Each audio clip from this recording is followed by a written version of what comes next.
നമസ്കാരം, ഞാൻ DCP ഉണ്ട്. എന്താണ് രക്ഷണം ഗ്രൂപ്പ്? പുതുതായിട്ട് ഗ്രൂപ്പിലോട്ട് വരുന്ന ആളുകൾക്കൊന്നും രക്ഷണം എന്താണെന്ന് അറിയില്ല.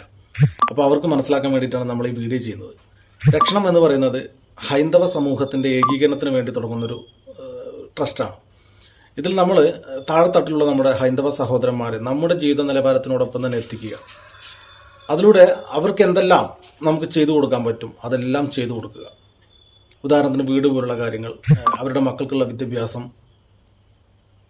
ചികിത്സ, സമൂഹ വിവാഹം, അതുപോലെ തന്നെ നിയമസഹായങ്ങൾ, എനിക്ക് തോന്നുന്നു അമ്മത്തൊട്ടിൽ പോലുള്ള കാര്യങ്ങൾ, പ്രായമായിട്ടുള്ള ആളുകളെ നോക്കാനൊന്നും ആരുമില്ലെങ്കിൽ അതുപോലെ കഷ്ടപ്പെടുന്ന ആളുകളെയൊക്കെ കൊണ്ടുവന്ന് നമ്മളൊരു അവരുടെ വീട്ടിൽ കിട്ടുന്നില്ലാത്ത സൗഖ്യത്തോടു കൂടി നമ്മൾ കൊണ്ടു നടക്കുന്ന ഒരു സിസ്റ്റം. ഇങ്ങനെയൊക്കെ ഒരുപാട് കാര്യങ്ങളാണ് നമ്മൾ ഈ ട്രസ്റ്റിലൂടെ മുന്നോട്ട് വയ്ക്കുന്നത്. ഇത് പറഞ്ഞറിയിക്കാൻ എത്രത്തോളം സാധിക്കുമെന്ന് എനിക്കറിയില്ല. ബട്ട് അനുഭവിച്ചറിയാൻ മാത്രം കഴിയുന്ന ഒരു കാര്യമാണ് രക്ഷണം എന്ന് പറയുന്ന ഈ ഒരു സംവിധാനം. ഇതിൽ നമുക്കൊരു രാഷ്ട്രീയവുമില്ല, ഒരു ജാതിയുമില്ല. ഒരു രാഷ്ട്രീയത്തിന്റെ തൊഴുത്തിലും നമ്മുടെ രക്ഷണത്തെ കൊണ്ടുപോയി കെട്ടാൻ സാധ്യമല്ല. അതിന് വലിയൊരു കാര്യമുണ്ട്. കാരണം ഏതെങ്കിലും രാഷ്ട്രീയത്തിന്റെ കീഴിലോട്ട് നമ്മൾ പോയി കഴിഞ്ഞാൽ, അല്ലെങ്കിൽ ഏതെങ്കിലും സംഘടനയുടെ കീഴിലോട്ട് നമ്മൾ പോയി കഴിഞ്ഞാൽ അവർ പറയുന്ന എല്ലാ നിലപാടും രക്ഷണത്തിനെ കൂടി ബാധിക്കുന്ന കാര്യമാണ്.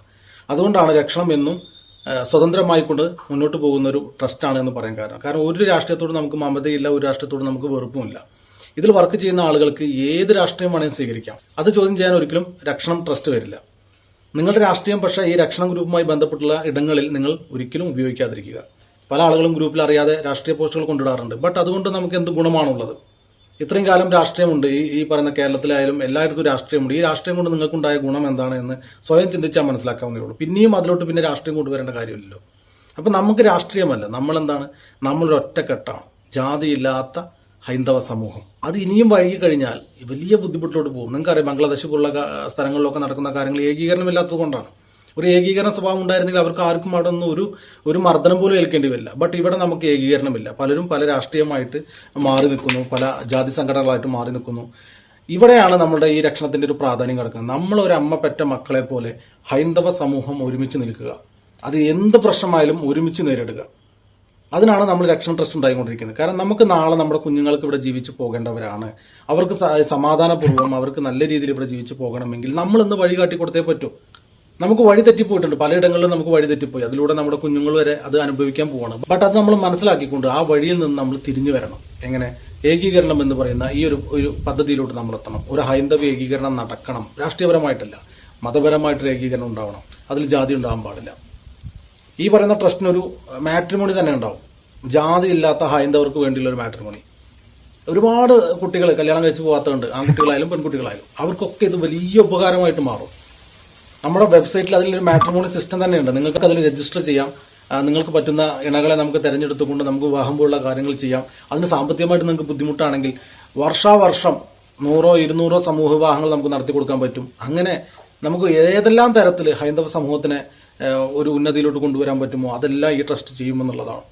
അപ്പോൾ കൂടെ നിൽക്കുക. വീണ്ടും പറയാണ്, ഇതൊരു രാഷ്ട്രീയത്തിന്റെയും ആലയിൽ കൊണ്ട് കെട്ടാനുള്ളതല്ല.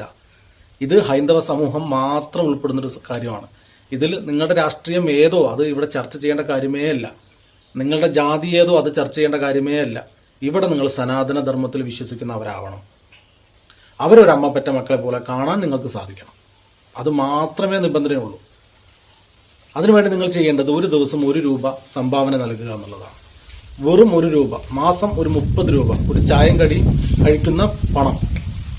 ആ പണം ബട്ട് പോകുന്നത് ഇവിടുത്തെ ഹൈന്ദവ സഹോദരന്മാരെ ഉന്നതിയിലെത്തിക്കാൻ വേണ്ടിയിട്ടാണ്. താഴെത്തട്ട് കിടക്കുന്ന ആളുകളെ ഉയർത്തിക്കൊണ്ടുവരാൻ വേണ്ടിയിട്ടാണ്. ചില ആളുകൾ ചോദിക്കുന്നു, ഞങ്ങൾ മാസം 30 രൂപ കൊടുത്തു കഴിഞ്ഞാൽ ഞങ്ങൾക്ക് എന്ത് ലാഭമാണുള്ളതെന്ന് ചോദിക്കുന്നവരുണ്ട്. അവർ ശരിക്കും ബിസിനസ്സുകാരാണ്. ഇത് ചാരിറ്റബിൾ ട്രസ്റ്റാണ്. നിങ്ങൾ കൊടുക്കുന്നത് ഒരു സഹായ നിധിയാണ്. അതെങ്ങനെയാണ് നിങ്ങൾക്ക് ഉപകാരപ്പെടുക എന്നുള്ളത്, നിങ്ങൾക്ക് എന്തെങ്കിലും പ്രശ്നം ഉണ്ടാകുമ്പോഴാണ് അതിന്റെ ഉപകാരം നിങ്ങൾക്ക് വരിക. കാരണം അത് വരാതിരിക്കാൻ വേണ്ടി നമുക്ക് പ്രാർത്ഥിക്കാം. അത് വരാതിരിക്കാൻ വേണ്ടി ഒരു 30 രൂപ നമുക്ക് ചെലവാക്കുന്നതിന് ബുദ്ധിമുട്ടുണ്ടാവും. ഉണ്ടോ? ഇല്ല. അപ്പൊ 30 രൂപ കൊടുത്തിട്ടായാലും നമുക്ക് അസുഖം വരാതിരിക്കട്ടെ എന്നുള്ളതല്ല നമ്മൾ ചിന്തിക്കേണ്ടത്. അപ്പൊ നിങ്ങൾ കൊടുക്കുന്ന 30 രൂപയിലൂടെ നിങ്ങൾ ഇവിടെ ഒരു ഹൈന്ദവന്റെ ജീവിതവും ഉയർത്തിക്കൊണ്ടുവരികയാണ്. നാളെ നിങ്ങൾക്കൊരു ബുദ്ധിമുട്ട് വരുമ്പോൾ തീർച്ചയായിട്ടും രക്ഷണം നിങ്ങളുടെ കൂടെ ഉണ്ടാവും.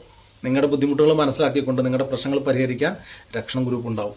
അതിന് വേണ്ട എന്താണ്? നമ്മുടെ ഐക്യമാണ്. ആ ഐക്യത്തോടു കൂടി നമ്മൾ മുന്നോട്ട് പോവുക. യാതൊരു വിട്ടുവീഴ്ച ഇതിൽ നടത്തരുത്. ഇതിൽ പല രാഷ്ട്രീയക്കാരും ഉണ്ട്. അവരോട് വന്നിട്ട് നിങ്ങളുടെ രാഷ്ട്രീയക്കാർ പറയാണ്, അതിൽ പോയി ജോയിൻ ചെയ്യരുതെന്ന് പറഞ്ഞാൽ പോയി പണി നോക്കാൻ തന്നെ പറയണം. കാരണം ഇത്രയും കാലം ആ രാഷ്ട്രീയം നിങ്ങൾക്ക് എന്ത് നൽകി എന്നുള്ള ഒരൊറ്റ ചോദ്യം നിങ്ങൾ തിരിച്ചങ്ങോട്ട് ചോദിക്കുക. പകരം ഞങ്ങൾ രക്ഷണം എന്ന് പറയുന്ന ഈ ഒരു ട്രസ്റ്റിലൂടെ ഞങ്ങൾ പോയി നോക്കട്ടെ, നിങ്ങൾക്ക് വോട്ട് ഞങ്ങൾ തരാം, ഞങ്ങൾ ബുദ്ധിമുട്ടിക്കരുത്, നിങ്ങൾക്കുള്ള വോട്ട് ഞങ്ങൾ തരാം, എന്റെ രാഷ്ട്രീയം ഞാൻ മാറ്റുന്നില്ല, പകരം രക്ഷണം എന്ന് പറയുന്ന ട്രസ്റ്റിനെ ഞങ്ങളൊന്ന് പരീക്ഷിക്കാൻ തീരുമാനിച്ചു. ഇത്രയേറെ പരീക്ഷണങ്ങൾ ഞങ്ങളുടെ ജീവിതത്തിൽ ഉണ്ടാക്കിയതല്ലേ. അപ്പൊ രക്ഷണം എന്ന് പറയുന്ന ഈ ഒരു ചാരിറ്റബിൾ ട്രസ്റ്റിനെ ഒന്ന് ഞങ്ങൾ പരീക്ഷിച്ച് നോക്കട്ടെ.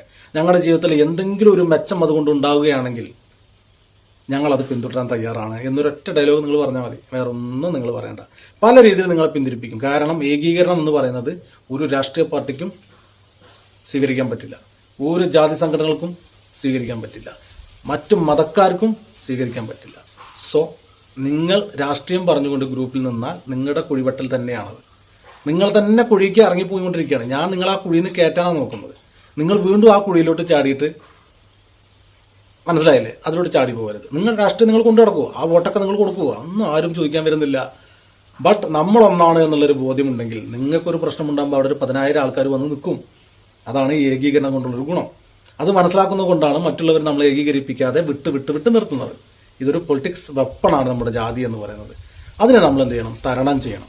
തരണം ചെയ്യണമെങ്കിൽ രക്ഷണത്തിലൂടെ മാത്രമേ പറ്റൂ. പല ആളുകൾ അവകാശം വാദം പറഞ്ഞുകൊണ്ട് ഇതിന് മുന്നും വന്നിട്ടുണ്ട്. നല്ലതും നടന്നിട്ടുണ്ടോ? ഇല്ല. നമുക്ക് ശ്രമിക്കാന്നേ. അവർ ശ്രമിച്ചിരുന്നെങ്കിൽ ഇത് നടന്നേനെ. ശ്രമിച്ചിട്ടില്ല, പറച്ചിൽ മാത്രമേ ഉള്ളൂ. ബട്ട് നമ്മൾ പ്രവർത്തിക്കുകയാണ്. ഇന്ന് കേരളത്തിലെ 14 ജില്ലയിലും രക്ഷണമുണ്ട്. ഏകദേശം 10-200 പഞ്ചായത്തുകൾ രക്ഷണം ഫോം ചെയ്ത് കഴിഞ്ഞു. ഇനി അതങ്ങനെ വരികയാണ്. ഒന്നോ രണ്ടോ മാസം കൊണ്ട് നമ്മൾ കേരളത്തിലെ മൊത്തം പഞ്ചായത്തുകളിലും ഉണ്ടാവും. അപ്പോൾ നമ്മുടെ കാര്യങ്ങൾ നമുക്ക് സംസാരിക്കാനും നമ്മുടെ ബുദ്ധിമുട്ടുകൾ നമുക്ക് തരണം ചെയ്യാനും രക്ഷണം എന്ന് പറയുന്ന ഒരു പദ്ധതി വന്നേ പറ്റൂ. അതിനുവേണ്ടി കൂടെ നിൽക്കുക. ചത്താലും വിട്ടുപോണ്ട.